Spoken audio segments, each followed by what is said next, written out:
A fish hatchery under construction right now at the Chief Joseph Dam in Bridgeport, Washington is expected to bring over 2 million salmon back to the Columbia River. Not only that, it's going to bring back a culture that nearly died. KXLY4's Colleen shows us how. This land belongs to the Confederate tribes of the Colville Indian Reservation. They haven't seen good fishing, a cornerstone of their culture, since the 1960s. But all that's about to change when this fish hatchery is complete.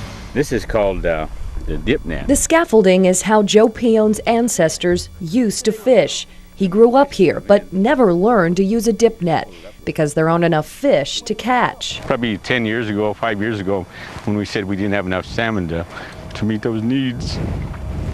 No fish isn't just a problem for Peon. It means his culture is dying. Salmon is an icon in the Pacific Northwest, and so the Colville tribes are no different than any tribes up here in the Pacific Northwest. Salmon's a very important part of their diet.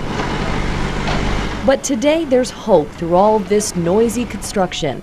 The federal government promised tribes hatcheries in the 1940s for salmon preservation if dams could be built on their land. A promise fulfilled in all but one dam, the Chief Joseph. The Colville tribe took part to say, hey, we want this hatchery built. We think it's still due to the region. Peon says the Colville tribes realized in the 80s they were owed a hatchery, a vital source for their culture. It wasn't until the early 2000s that Bonneville Power Administration stepped up and gave over $40 million to make good on that promise. It's huge for the Colville tribe and the future generations to come. In the next 3 to 4 years, millions of salmon will call the Columbia River home again. But I think I get emotional. And a culture will come alive. I think the reason I want to see this hatchery succeed is it's been long overdue to the tribe.